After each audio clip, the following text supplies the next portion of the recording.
அஸ்ஸலாமு அலைக்கும். இன்றைக்கி மாடிக்கு போனேன். இங்கே பாருங்கள், பழங்கள் பறிச்சுட்டு வந்திருக்கேன்.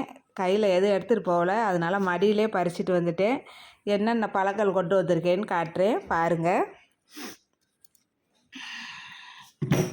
3 கொய்யாக்காய், 3 கொய்யாக்காய், மாதுளை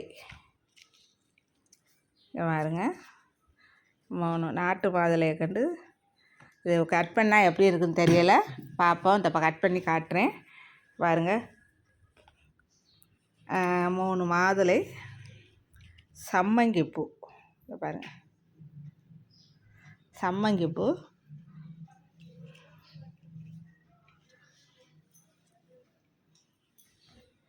மல்பரி நிறையா இருக்குது. ஆனால் இப்படித்தே பழுக்கு வழக்கு, இது கருப்பாகாது வழக்கு.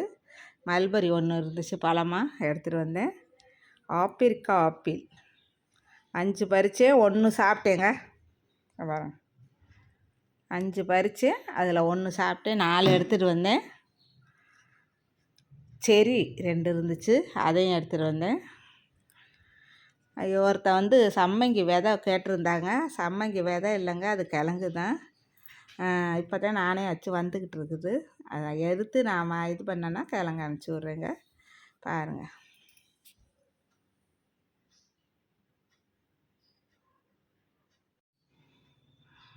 கட் ஆயிடுச்சு.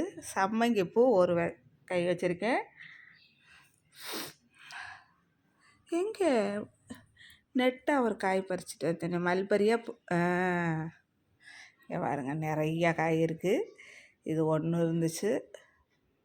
இது இந்த மாதிரி தான் பழுக்கு வழக்கு. இந்த மாதிரி வெள்ளையாக வந்தானே சாப்பிட்டா இனிக்குதுங்க. இது புல்பரியா மல்பரியான்னு தெரியும், மல்பரின்னு நினைக்கிறேன்.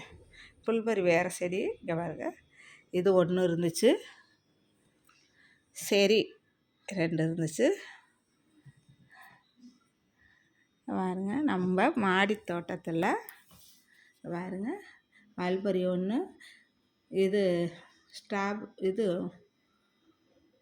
செரி 2, சம்மங்கிப்பூ ஒரு 10 பூ, மாதுளை 3, கொய்யா 3, ஆப்பிரிக்கா ஆப்பிள் 4. இதாங்க இப்போ போய் நான் மாடியில் பறிச்சுக்கிட்டு வந்தது. நான் ஃபோனும் எடுத்துகிட்டு போகல, நான் பாத்திரம் எடுத்துகிட்டு போகல, ஃபோனே இருந்துச்சு, பறிச்சுட்டு வந்துட்டேன். இதாங்க நம்ம மாடியில் பறித்த பழங்கள், பூ. எப்படி இருக்குது பாருங்கள். பார்த்துட்டு லைக் பண்ணுங்கள், ஷேர் பண்ணுங்கள், கமெண்ட் பண்ணுங்கள், சப்ஸ்கிரைப் பண்ணுங்கள். அஸ்ஸலாமு அலைக்கும்.